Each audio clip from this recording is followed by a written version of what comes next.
আমাদের যে আজকে পুলিশের নতুন রিক্রুটমেন্ট এবং রেজাল্ট নিয়ে যে আন্দোলন, এটা কিন্তু শুধুমাত্র আন্দোলন নয়, এটা কিন্তু একটা পথ মিছিল এবং শান্তিপূর্ণভাবেই হবে। একটা জিনিস জেনে রাখো, চিরঞ্জিত স্যার এখানে কিন্তু তোমাদের জন্য চললো। তার চিরঞ্জিত স্যারের কিন্তু বাবারও বৃদ্ধ ভাতা আটকে যায়নি, আর চিরঞ্জিত স্যারের মায়েরও কিন্তু অন্নপূর্ণা আটকে যায়নি। সুতরাং আমরা যাচ্ছি কি জন্য? তোমাদের জন্য। আমরা রাজপথে যাচ্ছি কি জন্য? তোমাদের জন্য। আর এখানে কিন্তু আমাদের শুধু আজকে নয়, আমার এখানে স্টুডেন্ট আছে, আজকে রানাঘাট ব্রাঞ্চ, ভালো করে দেখো, অনেক স্টুডেন্ট আছে। কিরে তোরা প্রস্তুত তো যাওয়ার জন্য? তো আজকে দেখো এখানে তোরা সবাই মিলে এইটুকু, পরিবারের অবস্থা কেমন তোদের? রিক্রুটমেন্ট আর তোদের রেজাল্ট না বেরোনোর ফলে তোদের পারিবারিক চাপ আসছে কি আসছে না? আসছে তো? তাহলে সেই চাপগুলো কাকে সামলাতে হচ্ছে? তোকে তো? তাহলে সরকারকে কি বলবি তোরা? রেজাল্ট দিয়ে রিক্রুটমেন্ট আসতে হবে, হ্যাঁ কি না? তাহলে তার জন্য দরকার হলে আমরা কি করব? আমাদের শান্তিপূর্ণ পথ মিছিল আমরা করব, হ্যাঁ কি না? আর এখানে আমাদের একজন সিলেক্টেড ক্যান্ডিডেট এবছরের, দেখো একটা মেয়ে হয়ে হয়ে আজকে এসেছে। দেখো কি বলবি মিমি সকলকে? একটু গলা সাউন্ড। আমি একজন ডব্লিউপি 2024 একজন ছাত্রছাত্রী।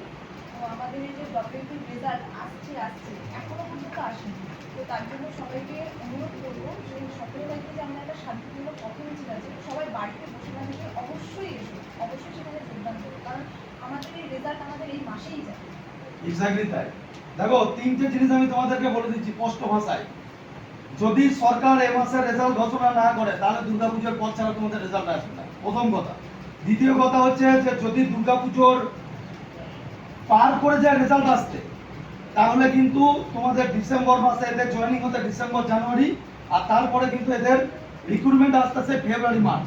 সুতরাং একটা জিনিস আজকে মাননীয় মুখ্যমন্ত্রী শুভেন্দু অধিকারী মহাশয়ের কাছে আমি একটা জিনিসই বলি, যখন রাজ্য পাল্টানোর কথা এসেছিল, তখন এই চিরঞ্জিত স্যার আপনাদের পাশে ছিল। তখন কিন্তু আমাদের লক্ষ লক্ষ ক্যান্ডিডেটকে আমরা বলেছিলাম যে রাজ্যে পরিবর্তন চাই। রাজ্যে মাননীয় মুখ্যমন্ত্রী এটুকু অনুরোধ করছি, আজকে ছাত্রছাত্রীদের মানসিক অবস্থা ভালো নয়। আপনাদের যতগুলো এমএলএ রয়েছে, যতগুলো মন্ত্রী রয়েছে, কাউকে ডেপুটেশন দিতে বাকি রাখিনি। এমনকি আপনার কাছেও আমরা কিন্তু আমাদের স্টুডেন্ট পাঠিয়েছিলাম। এবং আপনার কাছে যখন মমতা ব্যানার্জির আমল, যখন ছোটার সরকার ছিল, তখন এই মমতা ব্যানার্জির আন্দোলনের সময়ে আমি খুদ আপনার কাছে গিয়েছিলাম। মনে পড়ে নাকি জানি না আপনার? হ্যাঁ, হয়তো সামনাসামনি দেখলে তখন হয়তো চিনতে পারবেন। তো একটা সময় গিয়েছিলাম, তখন আপনি কি বলেছিলেন যে খুব খুব চতুর মহিলা। ডেফিনেটলি আজকে তার জন্য যে ভুক্তভোগীটা আমাদের, আজকে দেখুন এই সমস্ত ছাত্রছাত্রীদের দেখুন, এদের মধ্যে কেউ সিলেক্টেড, কেউ নতুন রিক্রুটমেন্টের জন্য অপেক্ষা করে বসে আছে। কিন্তু এদের পারিবারিক অবস্থা কারোর ভালো নয়। এরা ম্যাক্সিমাম জন, এদের পারিবারিক অবস্থা এমনই, মানে আজকে বলে বোঝানো যাবে না এদের পারিবারিক অবস্থা কি। আজকে যদি এদের ঘরে দেখেন, তো এদের ঘরের মধ্যে একটা জিনিসই ঘুরছে, এদের দিকে রাত দিন খালি একটা কথাই বলছে, হয় কাজে চলে যা, আর না হলে সংসার ইনকাম করে দেয়। বলছে কি বলছে না কথাটা? তো আজকে এখানে যে যতগুলো মেয়ে আছে দেখুন, তাদের মধ্যে ম্যাক্সিমাম মেয়েকে, যারা বিবাহিত তাদের তো হাজার একটা প্রবলেম। তারপরে ধরুন যারা চাকরির জন্য অলরেডি বসে আছে, যেমন আজকে দেখুন আমার স্টুডেন্ট এখানে যেমন ও দাঁড়িয়ে আছে, আজকে ওর ফ্যামিলিতে কি সমস্যা নেই? কি মিমি সমস্যা নেই? অবশ্যই আছে স্যার, রেজাল্টটা খুব তাড়াতাড়ি দরকার স্যার, আমাদের এই মাসেই রেজাল্ট দরকার। আজকে যোগ্যতার কারণ, আজকে দেখুন আজকে অযোগ্য ক্যান্ডিডেট তো কেউ নেই, সব যোগ্যতার ভিত্তিতে এরা কিন্তু পরীক্ষা দিয়ে আজকে কিন্তু বসে রয়েছে। আজকে মমতা ব্যানার্জি আজকে 2024 থেকে কতদিন হলো আমাদের এই টোটাল মানে প্রসেসটা? 2 বছর, আড়াই বছর। একটা রিক্রুটমেন্ট পুলিশের সব থেকে এসেন্সিয়াল, পুলিশ যেটা আমাদের পশ্চিমবঙ্গের সব থেকে এসেন্সিয়াল যে বিভাগটা নিয়ে আমি পড়াই, তো আজকে এই এতটাই এসেন্সিয়াল যে আজকে বিভিন্ন থানাতে একবার খোঁজ নিয়ে দেখেন, অনেক পুলিশ আধিকারিক আছে যারা ভিডিও দেখবে বা দেখেন, আপনারা বলেন তো আপনারা কদিন ছুটি পান? মানছে আপনারা 14 মাসের বেতন পান, কিন্তু আপনাদের কি শারীরিক প্রবলেম হলেও কি স্টাফের অভাবে আপনাকে জয়েন করতে হয় না? কারো ডিউটি করতে হয় না? হয়। তাহলে সেই জায়গায় দাঁড়িয়ে একটুখানি আপনারা ভাবেন যে আমরা কিন্তু আপনাদের জন্য চললাম, আমরা চললাম সরকারের রক্ষা করার জন্য, আমরা চললাম রাজ্যে পুলিশ নিয়োগের জন্য। আর আমাদের এই পুলিশ নিয়োগ যদি না হয়, তাহলে রাজ্যে কিন্তু চোর চাচর ডাকাতি রেপ মার্ডার হতেই থাকবে। আর পুলিশ কিন্তু আমাদের শুধুমাত্র যে আমাদের ওই কি বলে শৃঙ্খলাবদ্ধ তা নয়, পুলিশের চাকরিটা না বহু ছাত্রছাত্রীর ইমোশন, এই খাকি উর্দি অনেকজনের ইমোশন।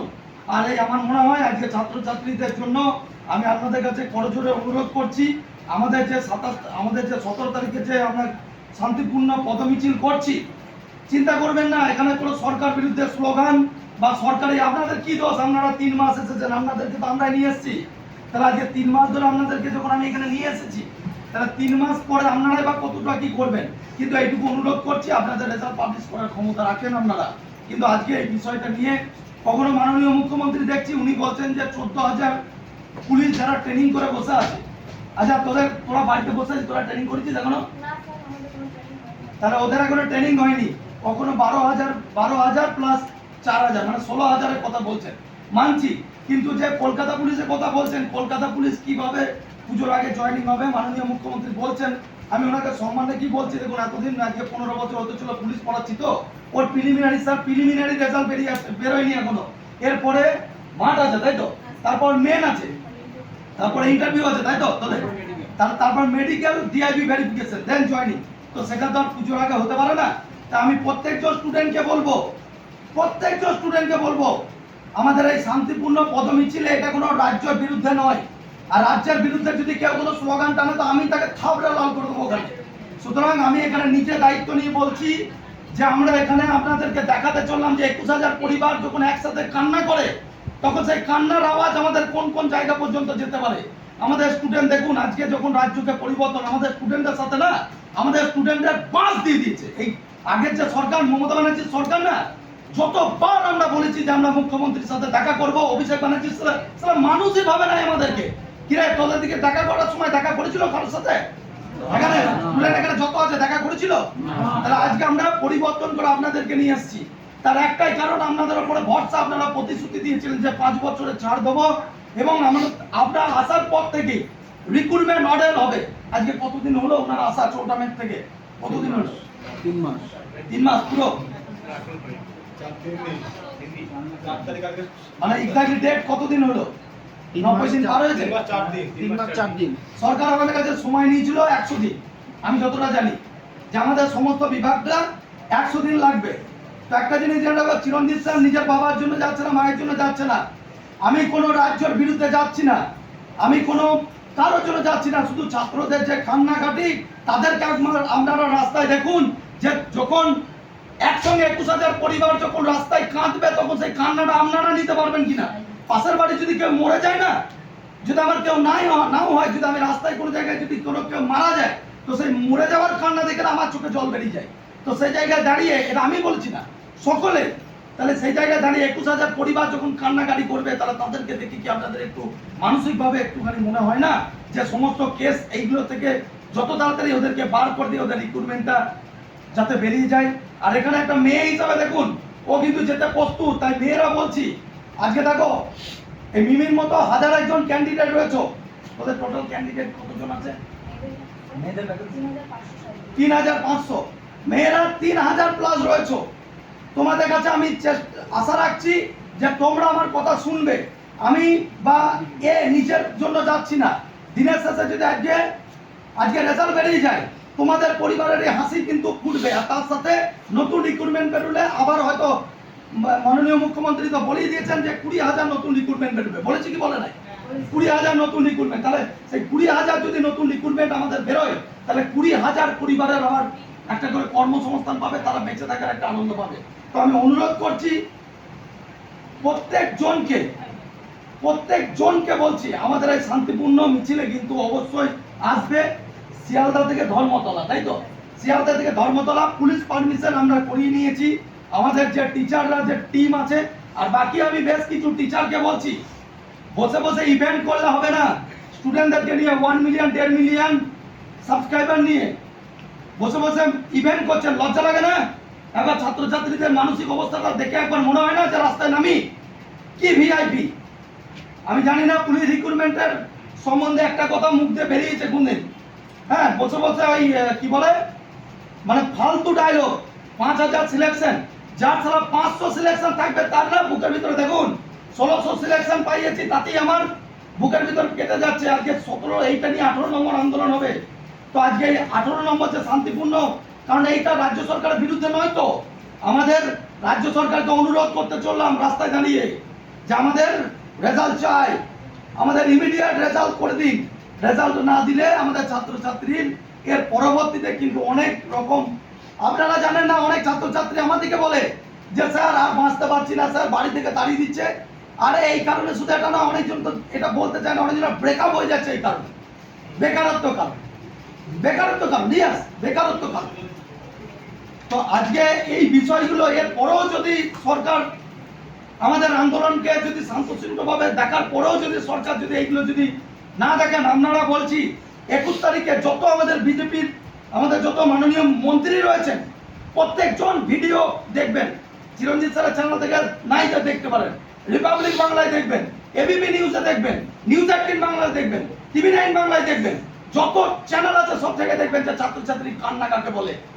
আজকে আপনারা বুঝতে পারছেন না, যখন কোনো মন্ত্রী পক্ষ যখন আমরা যখন কাউকে ভোট দিয়ে নিয়ে আসি, আমরা যখন ভোট দিয়ে নিয়ে আসি তাহলে আমাদের প্রত্যাশা থাকে, আপনাদের প্রতি তো আমাদের প্রত্যাশা রয়েছে। আমরা যখন কাউকে ভোট দিয়ে নিয়ে আসি একটা জিনিস জেনে রাখেন, আমাদের কিছু প্রত্যাশা, আমাদের প্রত্যাশা খুব ক্ষুদ্র। আপনারা আমাদের ছাত্রছাত্রীদের চাকরিটা পাইয়ে দেন, আমাদের রিক্রুটমেন্ট ঠিক রাখুন। শুধু এটা নয়, group C group D result নিয়েও একই চলছে। মুখ্যমন্ত্রী আমাদের শিক্ষামন্ত্রী এক এক রকম কথা বলছে, বললে এমন করছে গ্রুপ সি গ্রুপ ডি যেন পরীক্ষার্থীরাই নয়, মানে এরকম ধরনের কথাবার্তা যে ওদেরটা পরে ভেবে দেখবো। কেন ওদের কি কারোর চাকরি যায়নি? ওদের মধ্যে 700 জনের চাকরি আছে। 26,000-এর মধ্যে যে ওই ক্যান্ডিডেট আছে সেটা আপনি জানেনই না। আপনি বলছেন 26,000 ক্যান্ডিডেট 31 আগস্টের মধ্যে, 31 আগস্টের মধ্যে হলে আজকে কত তারিখ? 8 তারিখ। আমি শিক্ষামন্ত্রীকে বলছি আজ 8 তারিখ হয়ে গেল, 31 আগস্টের মধ্যে কিন্তু 15 আগস্ট পর্যন্ত কিন্তু আপনাদেরকে বলে আসছি ডেপুটেশনের মাধ্যমে যে 15 আগস্টের মধ্যে যদি রেজাল্ট না হয় তাহলে পরবর্তীতে আবার গ্রুপ সি গ্রুপ ডি কান্না দেখতে পাবো। অন্যায় দেখুন, আমরা কোনো অন্যায় করিনি, আমি নিজের জন্য যাচ্ছি না।